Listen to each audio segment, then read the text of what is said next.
सम्यक्त मूल 12 व्रत को अंगीकार करो, सम्यक्त मूल 12 व्रत को अंगीकार करो, तुम्हारा संसार भी चलेगा, तुम्हारा आगार धर्म भी निभाया जाएगा और तुम्हारी आत्मा का कल्याण भी होगा। लेकिन हम करते क्या है, कौन जाने 12 व्रतों को? कोई याद है आपको 12 व्रत? 5 अनुव्रतों का नाम भी आपको याद नहीं होगा पूरा।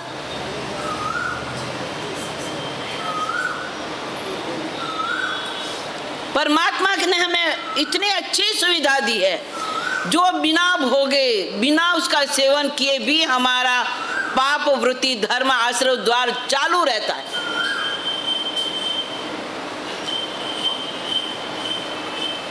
मम्मन ने खाया कुछ नहीं, भोगा कुछ नहीं, लेकिन जाकर के क्या लेकर के साथ में जो इकट्ठा करने का उसने कार्य किया, उस कार्य के रूप में क्या मिला उसको? क्या सजा मिली? नरक की सजा मिली, नरक की सजा मिली।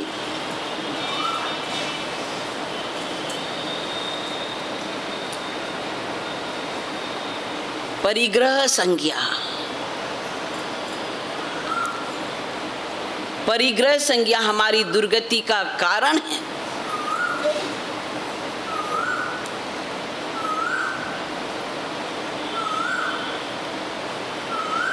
ममन सेठ को नहीं, कहीं हम अपनी स्थिति को भी देख लें। हमारी स्थिति यही है, इसलिए प्रभु अभी भी हम जागरूक बन जाए, परिग्रह संज्ञा को तोड़ने का प्रयास करें। मेरा जीवन 100 रुपये में चल सकता है तो मुझे 1000 रुपये की जरूरत नहीं है। मेरा जीवन 100 रुपये में चल सकता है, मेरा परिवार का काम निकल सकता है। मान लो परिवार में खाने पीने का खर्चा निकल गया, दवाई के लिए चाहिए, भविष्य में क्या पता कौन सी बीमारी है कब से, तो उसका बैलेंस रख लो। लेकिन नहीं, हमें तो पूरा आपको पता है शुभम चक्रवर्ती, शुभम चक्रवर्ती का नाम सुना? वो नरक में क्यों गया? छठ खंड को तो जीत लिया। अरे मेरे से आगे तो उन्होंने छठ खंड पर विजय प्राप्त कर छठ चक्रवर्ती बने, मैं तो 7वां खंड भी जीतूंगा। मैं क्या करूंगा? 7वां खंड को भी मैं जीतूंगा। और 7वां खंड को जीतने के लिए जैसे ही वो अपनी सेना को लेकर के जाता है, और क्या स्थिति बनी?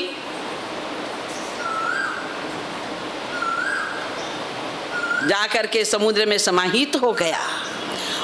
इतना ही नहीं, मर करके 7वीं नरक में जाना पड़ा। और भरत चक्रवर्ती जैसा वह भी षटखंड का मालिक,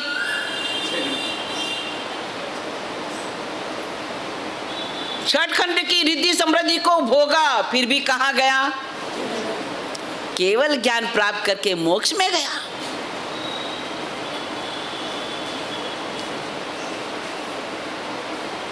एक तरफ भरत चक्रवर्ती को देख लो, एक तरफ शुभम चक्रवर्ती को देख लो, है दोनों ही चक्रवर्ती ही, लेकिन दोनों की आसक्ति तो देखो।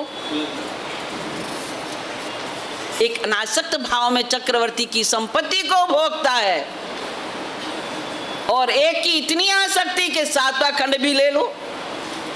हमारी भी ये स्थिति है प्रभु। जरा हम विचार करें, जरा हम सोचे, क्या लेके जाएंगे, क्या हमारे साथ चलने वाला है?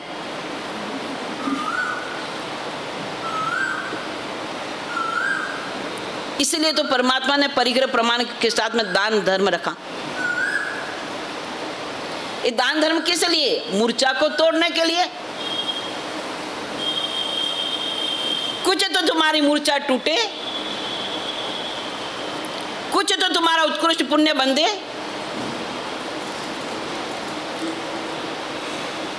लेकिन वहां पर भी क्या हो जाता है? कपिला के जैसे हाथ कंपित हो जाते हैं। अगर कोई देता है तो टांग खिंचाई कर लेते हैं। वहां पर भी हम कहते हैं यहाँ पर हमारा ये नाम आना चाहिए, ये पट लगेगा तो इतने हम रुपए देंगे। कितनी आसक्ति! जरा सोचो तो सही, परमात्मा ने दान को धर्म बताया। दान, शील, तप और भावना, ये धर्म बताए। 4 प्रकार के धर्म की परूपना हमने आपने नहीं की है, परमात्मा ने की है।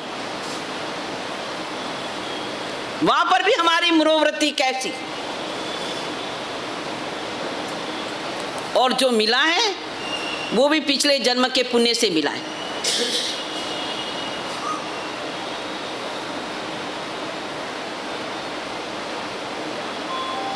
ये चारों प्रकार का धर्म है जो चारों प्रकार की संज्ञा को तोड़ता है, पर अपनाने की जो रीति है उसको हम सीख लें, विवेक के साथ उसको करेंगे, विवेक के साथ उसको अपना लेंगे तो निश्चित क्या होगा, हमारी ये चारों की चारों संज्ञाएं टूट जाएगी और हमारी आत्मा भी जरूर इन कर्मों से मुक्त हो सकती है। ये पहला होता है मनुष्य संज्ञा प्रधान,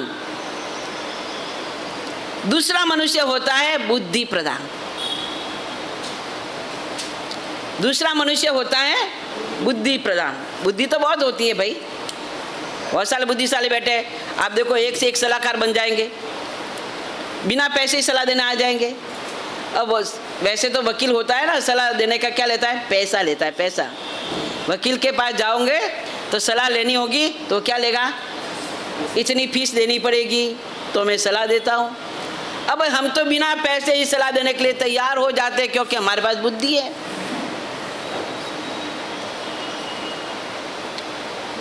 उस बुद्धि को हम और कहीं उपयोग नहीं करते, लेकिन क्या करते, पंचायती में हम उपयोग कर लेते हैं। परमात्मा ने कहता बुद्धि प्रधान, दूसरा मनुष्य होता है, बुद्धि तो होती है लेकिन विवेक नहीं होता, उसका उपयोग कहाँ करना, उस बुद्धि को कहाँ लगाना, बस बुद्धि में ही अड़ा रहता है, बुद्धि में ही रुका रहता है। और तीसरे प्रकार का मनुष्य होता है वो आज्ञा प्रधान।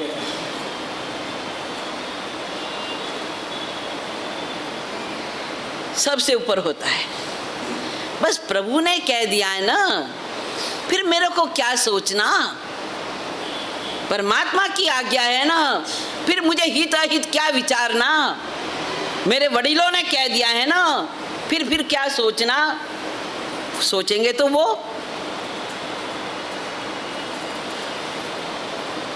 उनकी आज्ञा में ही मेरा धर्म है, वही मेरा कर्तव्य है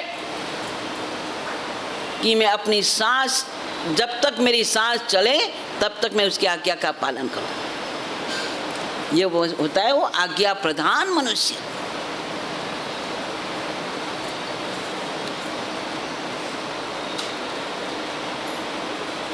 चाहे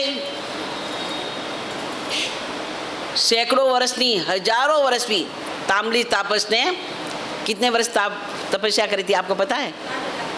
60,000 वर्ष तक आंबिल की तपस्या करी, लेकिन फिर भी जीरो। इतनी तपस्या, इतना तप कि जिस तप के माध्यम से वो सारे कर्मों को खपा लेता और मोक्ष को प्राप्त कर लेता।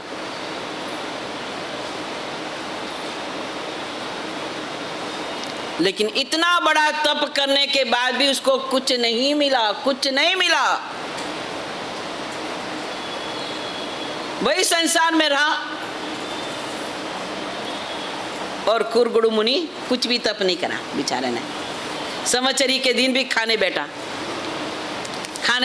क्या करे, शुदा वेदना अब सहन नहीं होती है, ले पात्र और वरने के लिए चला गया। परमात्मा की आज्ञा है तप धर्म करना, लेकिन प्रभु मैं नहीं कर सकता, आज्ञा दो प्रभु, आपकी आज्ञा के बिना तो मैं आहार लेने जा नहीं सकता, आप आज्ञा दीजिए। गुरु आज्ञा लेकर के आहार के लिए जाता है, आहार लेकर के आता है। परमात्मा की आज्ञा आज खाने के लिए नहीं है। संवत्सरी जैसा महान पर्व है, खाओ कैसे?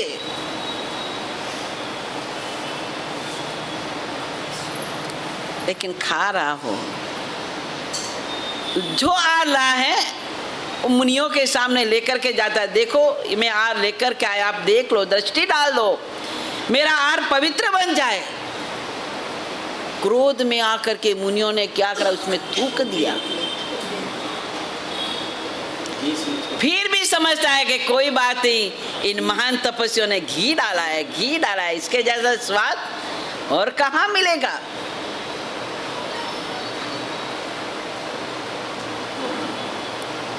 मैं परमात्मा की आज्ञा का उल्लंघन कर रहा हूं।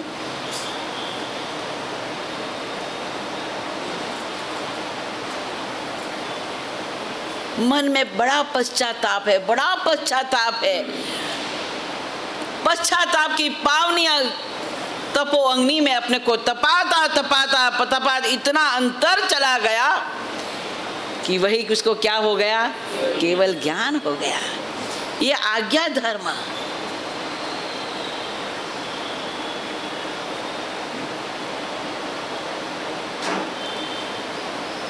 सचमुच में अपना समय हो गया है। 3 प्रकार के मनुष्य में, पहला मनुष्य कौन सा, कौन सा, जोर से तो बोलो ना, थोड़ा सुनाई दे मेरे को। हाँ, संज्ञा प्रधान। अभी आपको कौन सा दूसरा मनुष्य कौन सा, बुद्धि प्रधान। बुद्धि तो भाई आप लोगों के पास बहुत है, उसकी तो बात मेरे को कहनी नहीं। तीसरा मनुष्य कौन सा, आज्ञा प्रधान। अब 3 हैं, अब 3 में से किसको पसंद करोगे? सचमुच में दिल पर हाथ रख के को बात है, होठों से नहीं, अंतर से कहो। किसको पसंद करते हो आप? पसंद करते हो ना आचरण के लिए, आचरण के लिए।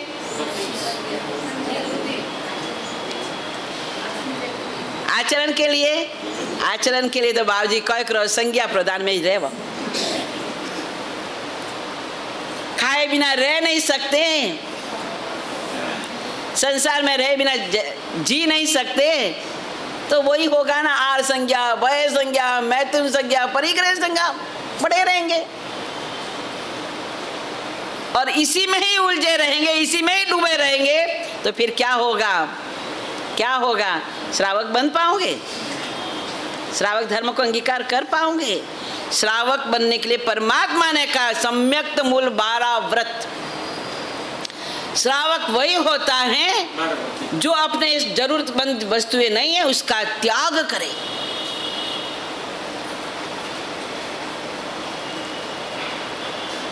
एक एक व्रत को आप खोल करके क्यों देखो।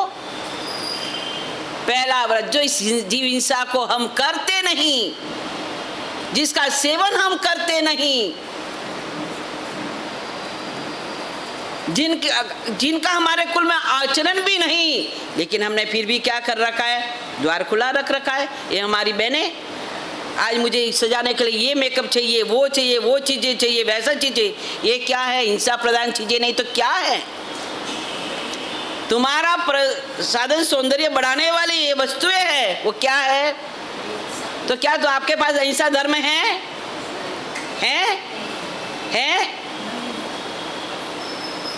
जाएंगे ब्यूटी पार्लर में और ऐसे ऐसे हम करवा के आएंगे। परमात्मा ने तो अपना स्वरूप अपना ही कहा है, बाकी तो क्या है?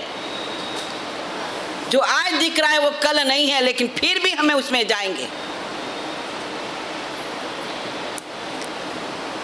कहने में हम अहिंसा धर्मी है, लेकिन हिंसा की वृत्ति हमारे पास सतत चल रही है, मन से, वचन से, काया से।